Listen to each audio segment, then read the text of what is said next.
August 8th, 1944, Normandy, France. The wheat fields were quiet that morning, too quiet. Thick fog lay across the landscape, swallowing sound, softening the shapes of distant ruins.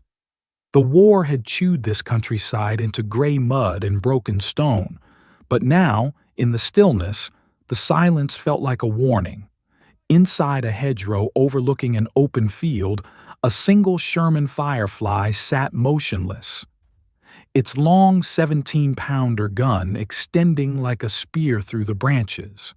And inside that tank, a 22-year-old gunner named Joe Ekins wiped his hands on his trousers, trying to hide the shaking. He wasn't a veteran. He wasn't famous. And he was never supposed to be the gunner. He was a shoe factory worker from Northampton, called into war because someone had to be. And yet, in the next few minutes, this quiet, soft-spoken Englishman would perform one of the most extraordinary feats in tank warfare history. He just didn't know it yet. An hour earlier, the tank commander, Captain Boardman, had studied the map spread across the hull. "Reports say tigers in the area," he said quietly. "Possibly Wittmann." The crew stiffened. Michael Wittmann, the Black Baron, the most feared tank ace of the war, the man who had destroyed entire columns with surgical precision. His Tiger crews were elite, brutal, unstoppable. And now he was somewhere in the wheat fields below them.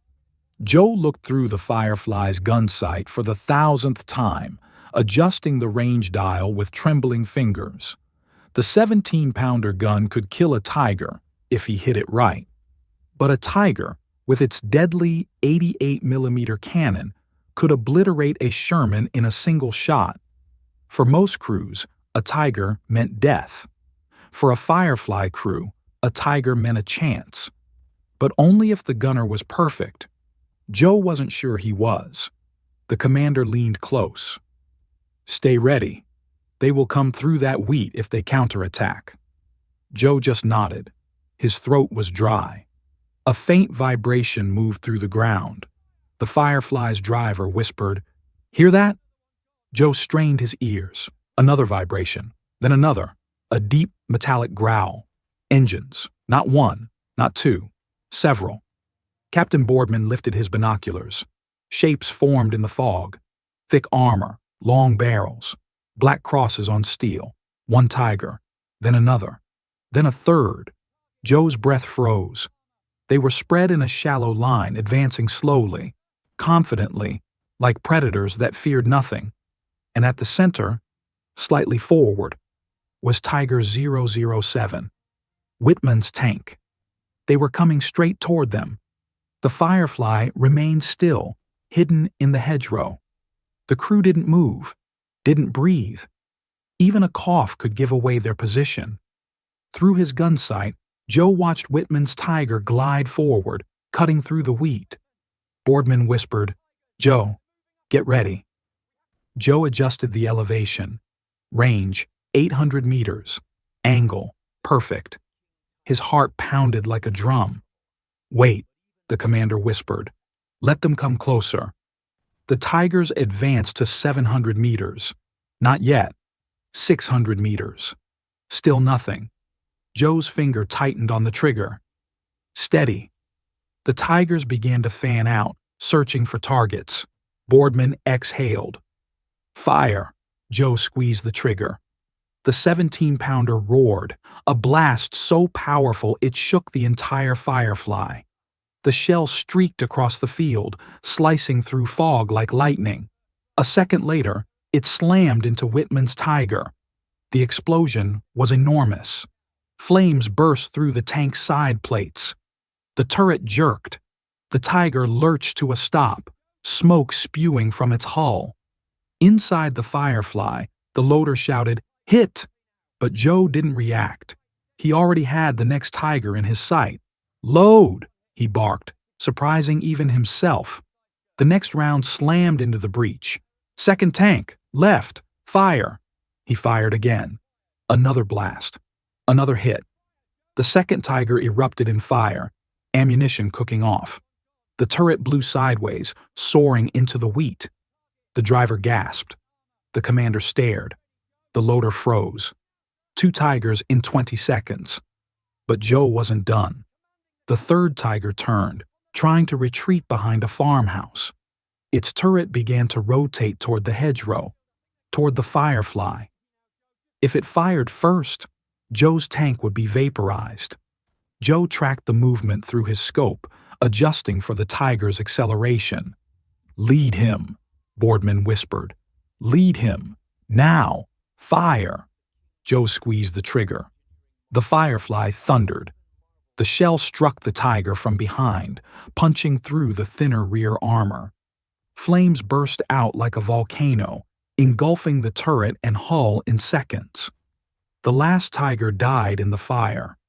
3 Tigers, 1 minute, 1 gunner. The field fell silent except for the crackle of burning steel. Before we continue, tell me where you're watching from. Now, back to the moment the legend began. Joe slowly lowered his head from the gunner's sight. His hands were trembling uncontrollably. He whispered, Is that all of them?" Captain Boardman didn't answer. He was staring across the field, jaw slack, watching smoke rise from 3 burning Tigers. "Joe," he whispered, "I think you just killed Wittmann." The words didn't register. Joe blinked. "Killed who?"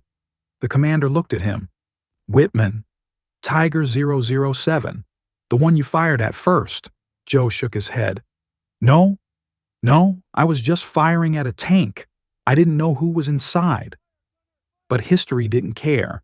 Wittmann had been the terror of Allied tank crews, credited with dozens of kills. He had seemed unstoppable until that morning, until that hedgerow, until Joe Ekins. More German forces began pushing forward, infantry trying to recover from the shock of losing their armored spearhead. But the Firefly wasn't done. Enemy half-tracks approached. Joe fired again, 2 hits, both destroyed. Machine gun nests opened fire. The Firefly suppressed them with coax-fire. German mortars crashed into the fields. Shells exploded around the tank.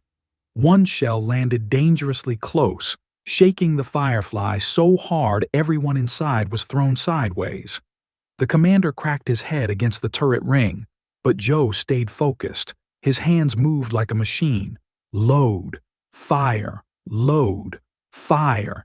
Every shot counted. By noon, the German attack collapsed.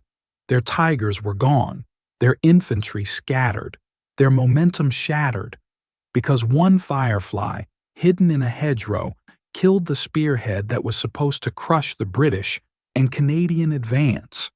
And at the center of it all was Joe, the quiet factory worker who had never fired a gun before the war.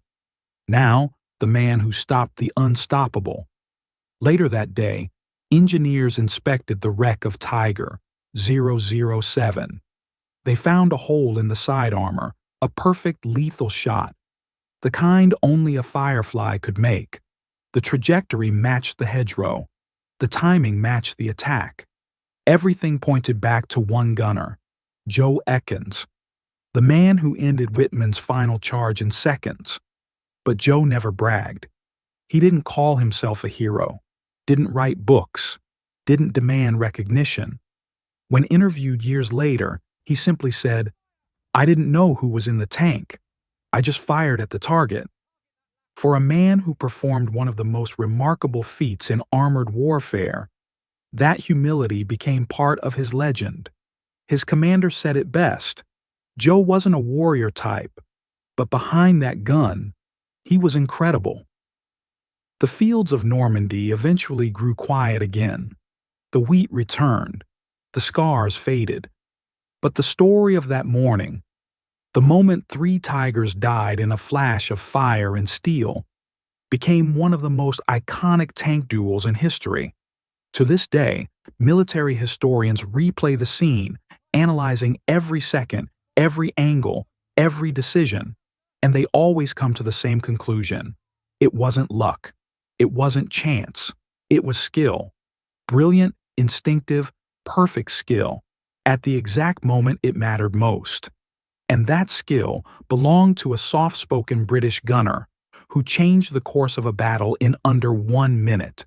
That was Joe Ekins, a man who proved that sometimes history doesn't bend because of armies or generals. Sometimes it bends because of a single perfect shot. But history has a strange way of choosing its heroes. Some men chase glory, others avoid it. Joe did neither. He simply did his job.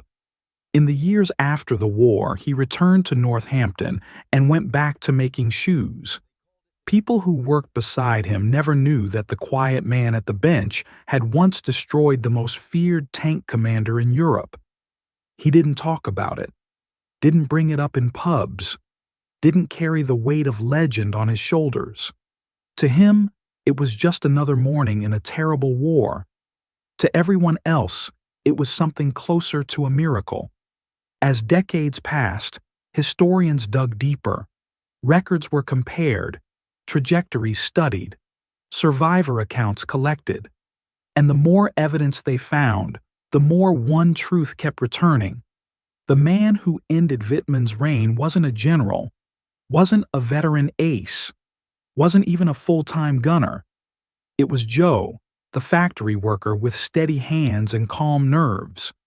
And yet, when younger tank crews met him later in life, they expected a giant, a loud hero, someone carved from steel.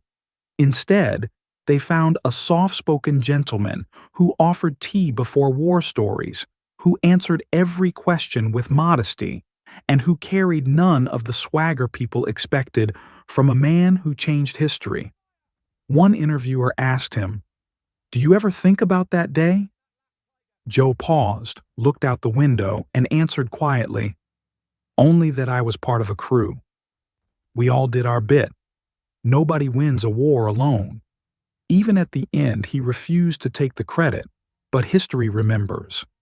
And the burning tigers in that silent Normandy wheat field remember. And every tank crew who ever feared a tiger remembers. Because on August 8th, 1944, a quiet man with a steady eye proved that sometimes the deadliest weapon on the battlefield isn't the tank itself. It's the calm soldier behind the trigger,